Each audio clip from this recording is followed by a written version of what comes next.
नमस्ते, जय श्री राम, जय सनातन संस्कृति, जय भारत।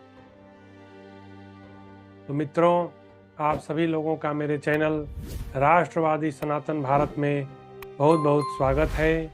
आज के इस महाभारत के एपिसोड में हम लोग 76वें अध्याय में भीष्म पर्व के अंतर्गत धृतराष्ट्र की चिंता नामक अध्याय का अध्ययन करने वाले हैं। अध्ययन करने से पहले संक्षेप में गुरु और भगवान से प्रार्थना करके आशीर्वाद ले लेते हैं। उसके बाद हम लोग फिर से अध्याय के ऊपर आएंगे और उसको अध्ययन करेंगे। अज्ञानतिमिरन्धस्य ज्ञानाञ्जनशलाकया चक्षुर्मिलितं येन तस्मै श्री गुरुवे नमः। गुरुर्ब्रह्मा गुरुर्विष्णु गुरुर्देवो महेश्वरा गुरुर्साक्षात् परब्रह्म तस्मै श्री गुरुवे नमः। नारायणं नमस्कृतं नरं चैव नरोत्तमं देवी सरस्वती व्यासं ततो जयो मुदीरयेत्। नीलाम्बुजश्यामलकोमलाङ्गं सीता समारोपितवामभागं पानौ महासाय रघुचारुचापं नमामि रामं रघुवंशनाथं नमामि रामं रघुवंशनाथं।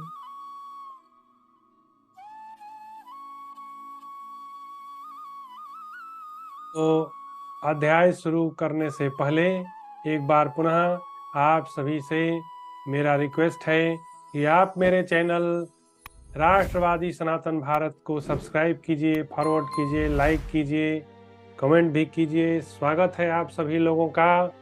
और मेरे इस बनाए हुए सच्चे एपिसोड को जन जन तक पहुंचाइए। और यही सच्ची सेवा है ईश्वर की कि सत्य जो है वह हर एक तक पहुँचे। और मैं जो भी शास्त्र आपके समक्ष रख रहा हूँ वह पूर्णतः सत्य पर आधारित है। उसमें कुछ भी मैन्युफैक्चर्ड नहीं है, कुछ भी मिलावटी नहीं है। यथावत जैसे लिखा गया है मैं वैसे ही आपके समक्ष जो है स्पष्ट कर देता हूँ, रख देता हूँ। और मेरा यह प्रयास है कि मैं उसे नाटकीय ढंग से आप लोगों के समक्ष रखूं ताकि वह आप लोगों को बोरिंग न लगे। बीच बीच में मैं थोड़ा इधर उधर की कहानियाँ सुनाया करता हूँ, लेकिन वो भी रेफरेंस के साथ कुछ भगवत गीता की बातें करता हूँ, क्योंकि सिर्फ रीडिंग डालूंगा तो वह नीरस हो जाएगा। इसलिए बीच बीच में विश्लेषण की आवश्यकता होती है। तो वहाँ पर भगवत कृपा से थोड़ा बहुत मैं विश्लेषण कर लेता हूँ। और आप लोग का सहयोग प्रोत्साहन मिलता रहा तो मेरा संकल्प है कि संपूर्ण महाभारत, जिसमें 6 वॉल्यूम है, मैं तीसरे वॉल्यूम के बिल्कुल अंतिम में हूँ। इसके बाद 3 वॉल्यूम और बचा है। उसके पश्चात मैं रामायण बनाऊंगा, वाल्मीकि द्वारा लिखा हुआ। उसके बाद मैं 18 पुराण को जो है उसका एपिसोड्स बनाऊंगा।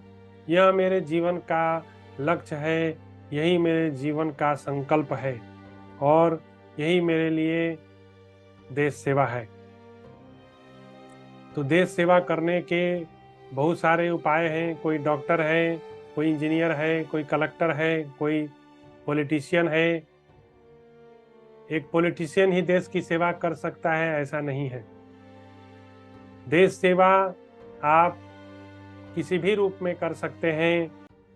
It doesn't matter whether you are a politician और यू आर ए डॉक्टर और यू इंजीनियर और एजुकेशनिस्ट और ए स्टूडेंट और ए टीचर और a merchant. It doesn't matter. What matters is whatever work you are doing, you should do with perfection. Yoga कर्मसु कौशलम, जैसा भगवान ने कहा, कर्म की कुशलता ही योग है। तो हम लोग जो भी कर्म करें वह योग बन जाए।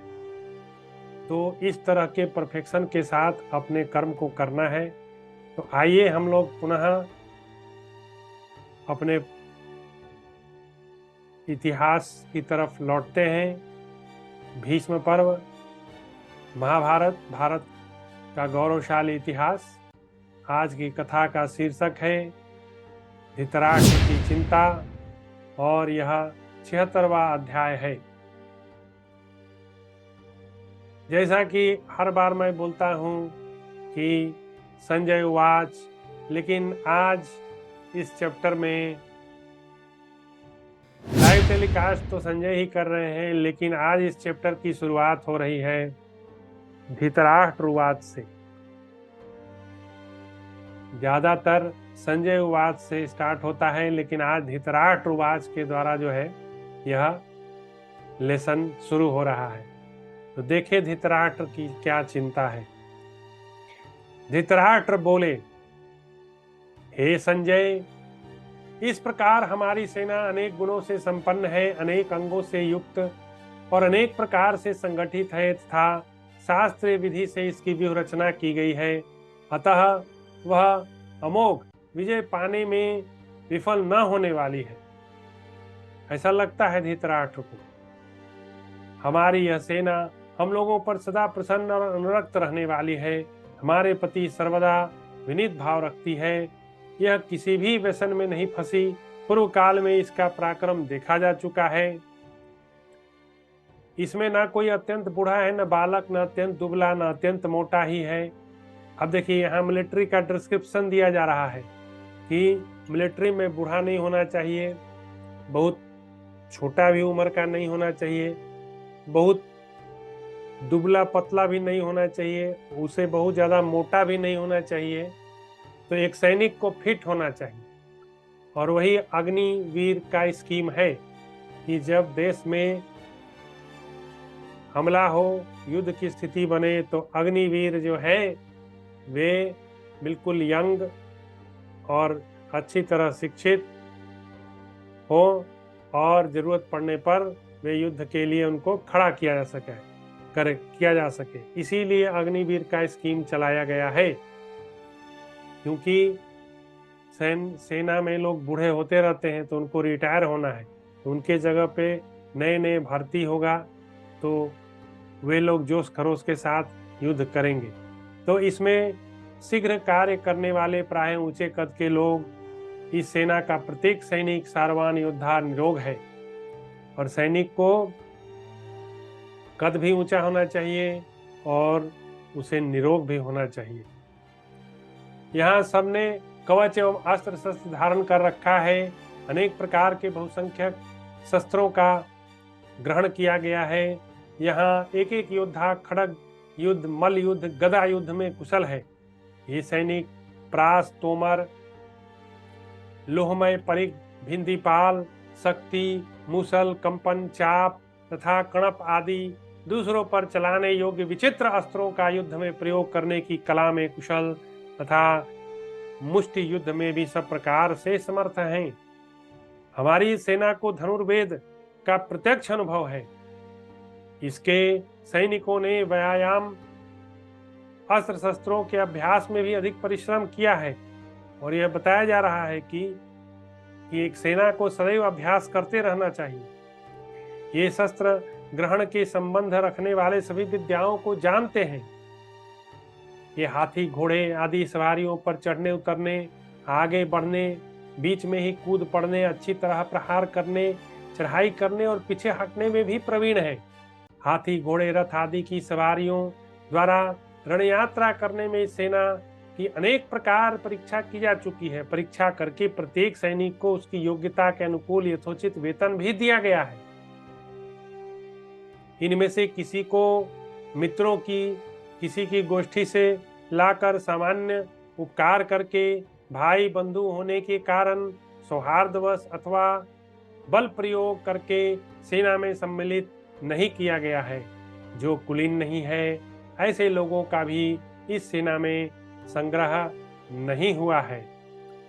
हमारी सेना में जो लोग हैं वे सब समृद्धशाली और श्रेष्ठ हैं। उनके सगे भाई बंधु भी संतुष्ट हैं। इन सब पर हमारी ओर से विशेष उपकार किया गया है, ये सभी यशस्वी और मनस्वी हैं। मतलब धृतराष्ट्र बता रहे हैं कि हम उनको तनख्वाह भी देते हैं, उनको रिवार्ड भी करते हैं, उनके परिवार वाले सब खुश भी हैं सैनिकों के। तात संजय, जिनके कार्य और व्यवहार को कई बार देखा गया है, ऐसे मुख्य मुख्य स्वजनों द्वारा जो लोकपाल के समान पराक्रमी है, इस सेना का पालन पोषण होता है। यह संपूर्ण जगत में विख्यात है। जो अपने वीरता के लिए भूमंडल में विख्यात था, लोक में सम्मानित है। ऐसे बहुत से क्षत्रिय अपनी इच्छा से ही सेना और सेवकों के साथ हमारे पास आए हैं। उनके द्वारा यह कौरव सेना सुरक्षित है। हमारी यह सेना महासागर के समान सब ओर से परिपूर्ण है। इसमें बिना पंख के ही पक्षियों के समान तीव्र गति से चलने वाले रथ और हाथी इस प्रकार आकर मिलते हैं जैसे समुद्र में सब ओर से नदियां गिरती हों।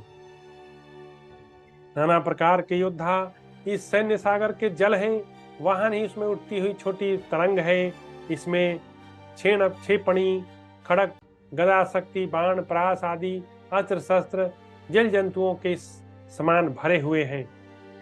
ध्वज और आभूषणों से भरी हुई यह सेना रत्न जटित पताकाओं से व्याप्त है। दौड़ते हुए घोड़े से जो इस सेना का चंचल होना है, वही वायु वेग से इस समुद्र का कंपन है। सागर सदृश यह विशाल सेना देखने में अपार है, निरंतर गर्जना करती रहती है। द्रोणाचार्य, भीष्म, कृतवर्मा, कृपाचार्य, दुशासन, जयद्रथ, भगदत्त, विकर्ण, अश्वत्थामा, शकुनी, बली आदि प्रमुख वीरों तथा अन्य शक्तिशाली महामनस्वी लोगों द्वारा मेरी सेना सदा सुरक्षित है।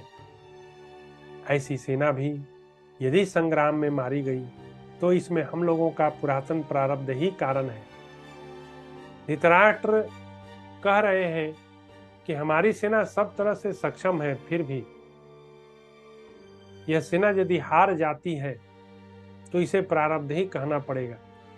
फिर रोने लगा धृतराष्ट्र। वही भाग्य का खेल है। संजय, इस भूतल पर इतनी बड़ी सेना का जमाव मनुष्यों ने कभी देखा ना होगा, अथवा प्राचीन महाभाग ऋषियों ने भी नहीं देखा होगा। इतना बड़ा सैन्य समुदाय शस्त्र संपत्ति से संयुक्त होने पर भी यदि संग्राम में विनष्ट हो रहा है तो इसमें भाग्य के सिवा और क्या कारण हो सकता है। संजय, यह सब कुछ मुझे विपरीत जान पड़ता है। ऐसा भयंकर सैन्य समूह भी वहां युद्ध में पांडवों से पार नहीं पा सका। संजय, निश्चय ही पांडवों के लिए देवता आकर मेरी सेना के साथ युद्ध करते हैं, तभी तो यह प्रतिदिन मारी जा रही है। धृतराष्ट्र को लगता था कि पांडवों के फेवर में देवता लोग हो गए। विदुर ने नित्य ही हित और लाभ की बात बताई, परंतु मेरे मूर्ख पुत्र दुर्योधन ने नहीं माना। तात, मैं समझता हूँ महात्मा विदुर सर्वज्ञ हैं, इसलिए पहले ही उनकी बुद्धि में ये सब बातें आ गई थी। आज जो कुछ प्राप्त हुआ है यह पहले उनकी दृष्टि में आ गई थी। संजय, अथवा यह सब प्रकार से ऐसा ही होने वाला था। विधाता ने जो पहले से रच रखा है वह उसी रूप में होता है, उसे कोई बदल नहीं सकता। तो इस प्रकार श्री महाभारत भीष्म पर्व के अंतर्गत भीष्म वध पर्व में धृतराष्ट्र की चिंता विषयक 76वां अध्याय पूरा हुआ। और इसके बाद का जो अध्याय है उसमें भीमसेन, धृष्टद्युम्न तथा द्रोणाचार्य का पराक्रम होना है। तो यह एक लंबा चैप्टर है, इसको हम लोग अलग से एक एपिसोड बनाएंगे और उस पर डिवोट करेंगे। तो आज के महाभारत के चैप्टर में हमने देखा कि धृतराष्ट्र जो है चिंतित है।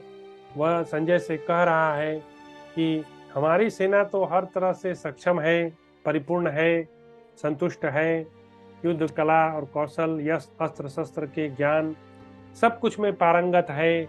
उसके विपरीत हमारी सेना हार रही है। तो यह तो विधि का खेल है, यह तो भाग्य का खेल है और इसे भाग्य का ही खेल मानना पड़ेगा। तो धृतराष्ट्र अपना रोना रोने लगा संजय के समक्ष, परंतु वास्तव में बात ऐसी नहीं है। चूंकि कौरव सेना अधर्म के मार्ग पर थी, इसलिए शक्तिशाली होते हुए भी उनकी पराजय हो रही थी। जैसा कि एक एपिसोड हमने बनाया है, उसमें दुर्योधन के पराजय के कारणों में भीष्म पितामह ने दुर्योधन को बताया है। दुर्योधन प्रश्न किया है भीष्म से कि मैं क्यों हार रहा हूँ पितामह, आप लोग जैसे बड़े बड़े शक्तिशाली लोग मेरे टीम से लड़ रहे हैं, फिर भी मैं हार रहा हूँ, उसका कारण बताइए। तब पितामह उसको बहुत सारा कारण बताते हैं और उसको समझाते हैं कि तुम अधर्म के मार्ग पर हो और तुम नर नारायण ऋषि से लड़ रहे हो, जो कि अजय हैं, उन्हें आज तक कोई हरा नहीं सका।